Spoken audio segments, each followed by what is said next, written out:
नमस्कार, आप देख रहे हैं दिल्ली ग्लो न्यूज और मैं हूं आपके साथ मानवी ठाकुर।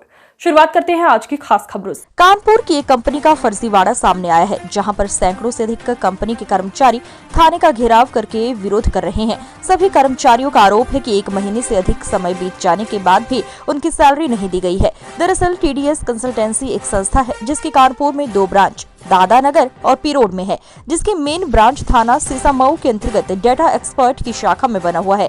कर्मचारियों के अनुसार सभी को 15,364 रुपए सैलरी पर रखा गया था, जिसमें PF फंड करके 12,000 रुपए देने की बात कही गई थी। सभी कर्मचारियों को टेली कॉलिंग के लिए रखा गया था और कंपनी भाजपा की केंद्र सरकार से जुड़ी योजनाओं का प्रचार प्रसार करती थी। कर्मचारियों का आरोप है कि 1 माह से अधिक दिन बीत जाने के बाद जब सैलरी मांगी तो कंपनी ने सैलरी नहीं दी, इसीलिए सभी ने सीसामऊ थाना में शिकायत की है। वहीं इस संबंध में TDS कंसल्टेंसी के CEO पंकज का कहना है कि कर्मचारियों को कॉलिंग के लिए एक टारगेट दिया गया था, लेकिन ज्यादातर कर्मचारियों ने टारगेट पूरा नहीं किया। और रही सैलरी की बात, जिन लोगों ने टारगेट पूरा किया है उनको पूरी सैलरी दी गई है और कुछ लोगों की सैलरी काट दी गई थी जिन्होंने टारगेट पूरा नहीं किया था। भाई नाम क्या है? पुष्कर बस्ती। आज थाने का घेराव किया है, क्या मामला ये है, हम लोगों की सैलरी रोकी गई है। स्टैटिस हम लोगों ने काम किया है और संडे का डबल बोलकर हम लोगों को इंटरव्यू दिया गया था, हम लोग को रखा गया था, ठीक है। और ये बोला गया था कि आप लोगों को कोई टारगेट नहीं है। आज तो सैलरी देने की बात आ रही है तो बोल रहे हैं कि आपको टारगेट नहीं है, ये नहीं है, फलाना ढिमकाना, वो सब बोल रहे हैं। क्या काम करते थे आप? हम लोग करते थे भाजपा के सदस्य का हम लोग काम करते थे। हम लोग उनसे पूछते थे आपको सुविधाएं मिली है या नहीं मिली है, क्योंकि हम लोगों का काम ही होता था। हम लोग को लैपटॉप प्रोवाइड किया जाता था, हम लोगों को कंप्यूटर पूरा प्रोवाइड किया जाता था। जब आपने जॉब किया अप्लाई किया तो आपको ऐसा लगा कि ये फर्जीवाड़ा है ऐसा कुछ? ऐसा इसलिए नहीं लगा क्योंकि यस बैंक की तरफ से हम लोग का अकाउंट खोला गया था और उसके बाद हम लोगों को बाकायदा ऑफर लेटर मिला था। उसके बाद हम लोगों को इंटरव्यू लिया गया था और 2-3 दिन की ट्रेनिंग भी हुई थी। तो ऐसा कहीं से समझ नहीं आया कि फ्रॉड है। ऊपर से हम लोग पास ही में था तो कोई दिक्कत ही नहीं थी। किस प्रकार की योजना के लिए बताते थे? योजना क्या, जैसे कि भाजपा सदस्य मतलब होता क्या था, जैसे कि किसानों को 2,000 रुपए का जो सरकार दे रही है, उन सब चीजों का पूछते थे। किस वजह से आए हैं और कहाँ काम करते थे? हम बर्रा व्यापार दामोदर खौजी पोस्ट बिल्डिंग में TDS कॉल सेंटर में काम करते थे। हम वहाँ के TL है, रत्नेन्द्र सिंह नाम है हमारा। दामोदर खौजी post building TDS call centre के TL की पोस्ट पे है। हमारा नाम रत्नेन्द्र सिंह है। वहाँ पे पता चला कॉल सेंटर चल रहा, तो हम लोग वहाँ गए ड्यूटी करने के लिए। 1 तारीख से हम लोगों ने ज्वाइनिंग किया। 1 से 29 तक का ऑफर लेटर पे आया हम लोगों के पास, 1 से 29 तक का वहाँ पे काम है, तो हम लोगों ने काम किया। वहाँ पे परफॉर्मेंस बेस का जो बता रहे थे सैलरी परफॉर्मेंस बेस पे आएगी, ये कहीं पर भी रिटर्न में हम लोगों के पास नहीं है कि सैलरी परफॉर्मेंस बेस पे आएगी, किसी ने नहीं बताया वहाँ पर। जब हम लोग वहाँ काम कर रहे हैं और 29 तारीख तक हमारा महीना हो गया, उसके 1-2 दिन पहले हम लोगों ने पूछा अतुल दीक्षित सर से, जो हमारे सिस्टम के पोस्ट पर थे, कि सर हम लोगों की सैलरी कब क्रेडिट होगा। तो उन्होंने बताया कि हमारे पास जैसे आप एम्प्लॉय हो तैसे हम एम्प्लॉय हैं, हमारे पास जो इन्फॉर्मेशन है कि वो आपको बताएंगे, सैलरी सबका मिलेगा, ये बात अतुल सर ने बोली। उसके दूसरे दिन हम लोगों को पता चलता है, रिटर्न में मेल आता है कि आपका सेंटर बढ़ गया है, 1 से 5 तक सेंटर हो गया है।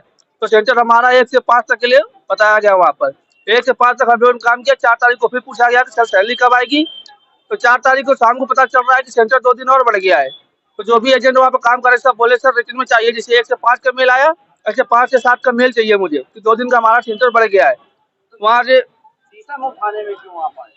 सर हमारे यहाँ पर जो हमारे CEO के पोस्ट पे सर है वो यही पर आए हुए हैं। ये पीओड में उनका सेंटर चल रहा था।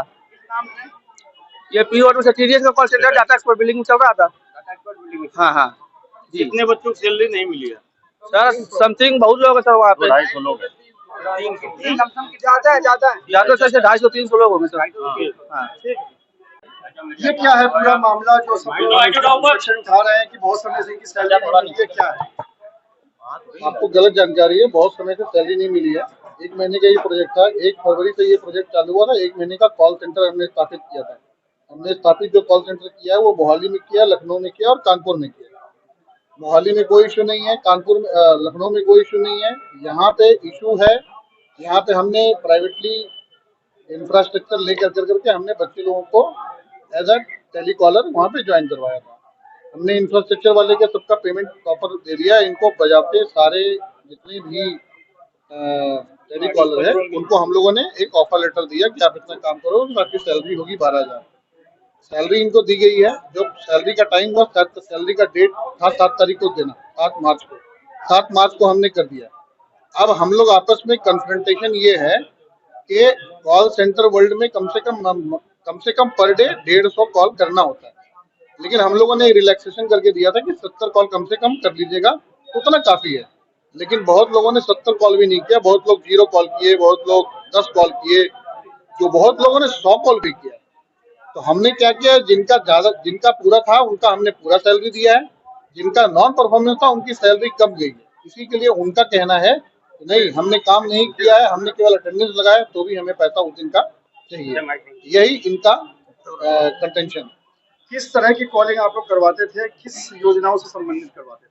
हम लोग कॉलिंग कराते थे, जनरल आउटरीच करते थे लोगों को में कि आप सरकार के जो भी बेनिफिट आप ले रहे हैं वो सब आपको पहुंच रहा है, नहीं पहुंच रहा है, अगर कोई परेशानी है तो आप बता दीजिए। हम वो परेशानी को, हमारा काम था वो कैप्चर करना और फिर लोगों को फिर उसको दे करके बैकेंड से उनको समस्या का समाधान। ये प्रोजेक्ट आपकी कंपनी को किसने दिया था? TCIL, telecommunication industry.